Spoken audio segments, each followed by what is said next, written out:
Il a été rapporté que Mark Zuckerberg, PDG milliardaire de Meta, ou Facebook si vous préférez, est en train de construire un bunker sous-sol. Bunker, vous connaissez, bunker, ce sont les maisons qu'on construit sous-sol pour se protéger d'éventuelles bombes atomiques.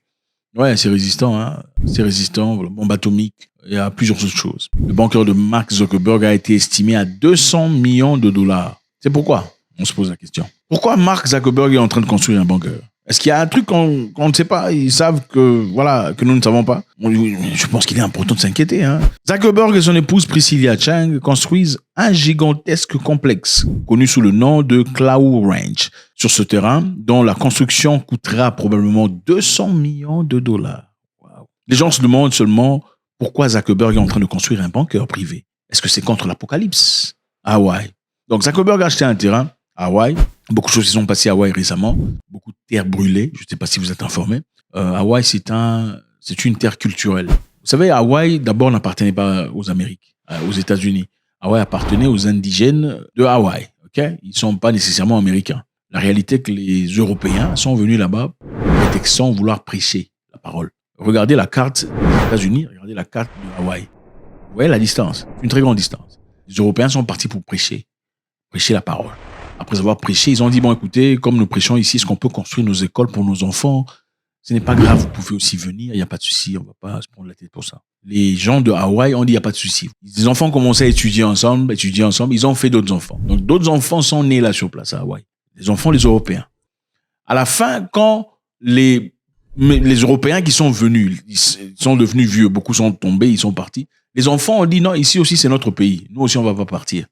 Ils ont dit, d'ailleurs, on n'aime pas votre façon de diriger le pays. Parlons aux originaux, aux indigènes d'Hawaï. C'est comme ça que ça a commencé. Non, nous, on ne part pas. Ils ont commencé à faire la guerre. Comme nous sommes nés ici, nous sommes aussi d'ici, nous appartenons à ici.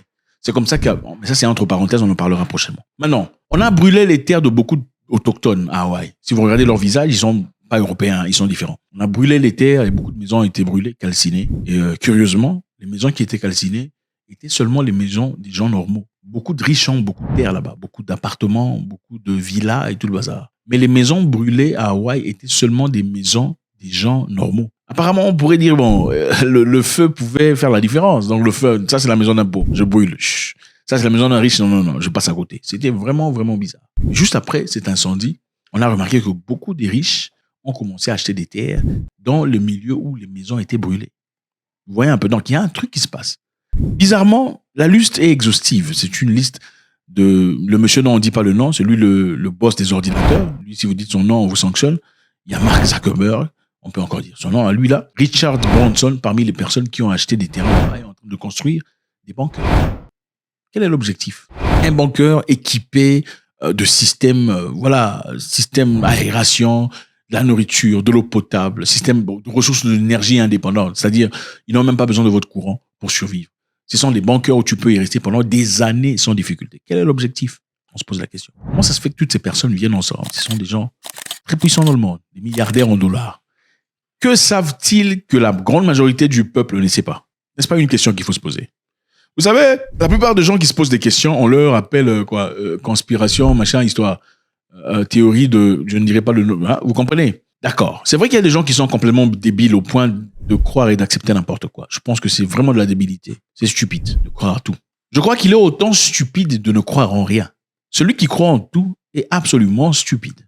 Et celui qui, par contre, ne croit en rien du tout est aussi absolument stupide. La personne intelligente, à mon avis, serait la personne qui intelligemment sélectionne les sujets qui méritent de l'attention. Et je pense que quand vous voyez les choses se passer devant vous, vous pouvez faire un choix. Soit tirer l'attention nécessaire et l'accorder le temps nécessaire pour y jeter un coup d'œil sérieux, ou carrément vous lancer dans l'imaginaire en disant, bon, écoute, certainement, il n'y a rien de grave.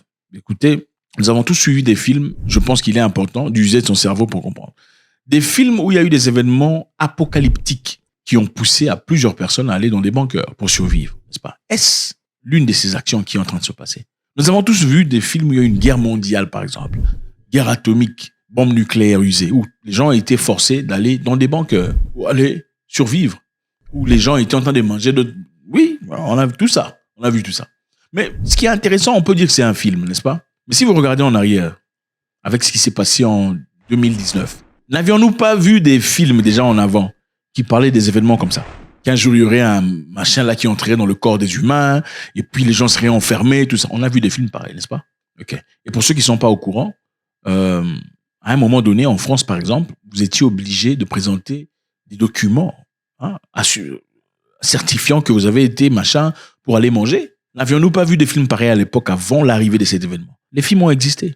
Donc, on peut aussi dire quelque part que les films, généralement, nous proviennent des événements qui pourraient, je bien dis pourraient arriver dans le futur. Alors, serait-ce stupide ou absurde de jeter un coup d'œil pour essayer de comprendre pourquoi les gens les plus riches du monde sont en train d'acheter des terrains et de construire des bunkers, précisément dans des îles? Pourquoi dans des îles? Parce que dans les îles, il n'y a personne pour venir contrôler. Le gouvernement n'a pas beaucoup de pouvoir dans les îles, comme il en a sur le grand terrain, les grands terres.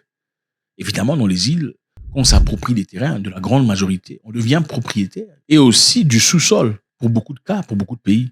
Donc, on ne peut donc pas venir vous contrôler, pas jusqu'au niveau où on pourrait le faire si vous étiez à New York ou à Manhattan. Encore une fois, nombreux milliardaires, y compris Mark Zuckerberg, Oprah Winfrey, Richard Branson, ont acheté de vastes étendues de terre sur des îles. Les milliardaires se préparent-ils à une apocalypse prochaine? Point d'interrogation.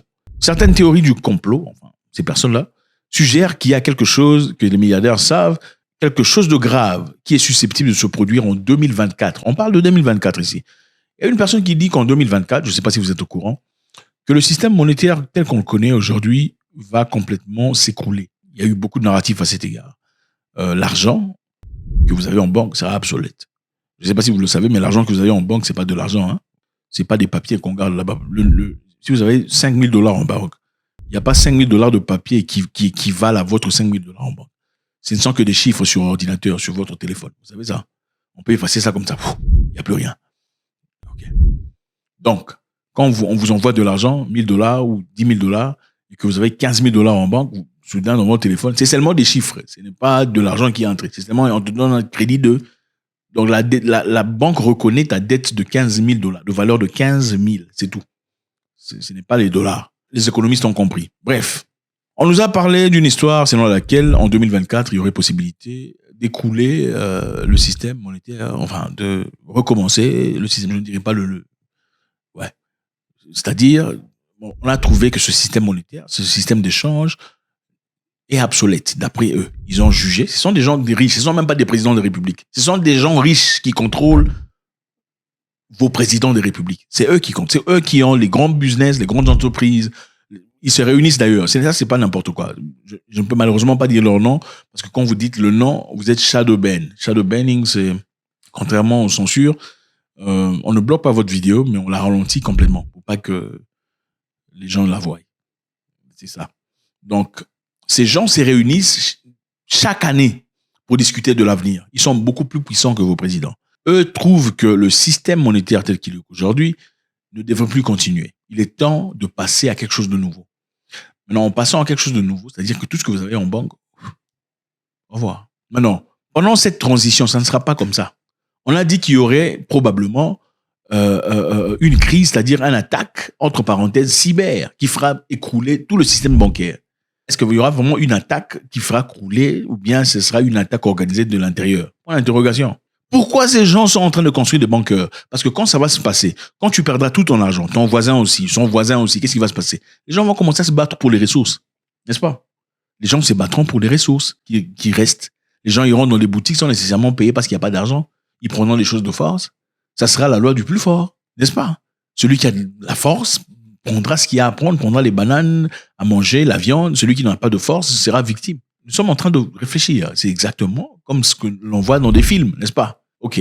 Sinon, pourquoi serait-il en train de construire des bunkers? Pour l'interrogation. S'il y a une explication plus logique, admissible, inéluctable, faites-nous savoir. Les nombreuses propriétés coûteuses des îles hawaïennes appartiennent aujourd'hui à des hommes très riches. On dit que Mark Zuckerberg n'a pas seulement acheté de propriétés pour construire des bunkers, il a aussi commencé sa ferme. Des fermes qui apparemment se dirigent vers le sous-sol. Ferme de viande, ferme de nourriture, bio, hein, s'il vous plaît. Pendant que vous, on vous encourage de manger ce qu'il y a chez machin, qui est essentiellement génétiquement modifié, eux mangent le bio. Il faut se poser la question, pourquoi lui il fait ça? C'est quoi l'objectif? Ce n'est qu'un seul humain avec sa femme et ses 2 enfants, je crois. Pourquoi il a besoin d'une ferme personnelle pour sa nourriture personnelle? Point d'interrogation. Faites-moi savoir ce que vous en pensez. On va y revenir. Je pense que c'est une histoire très intéressante. Tel que ça avance, on va en parler encore. God bless.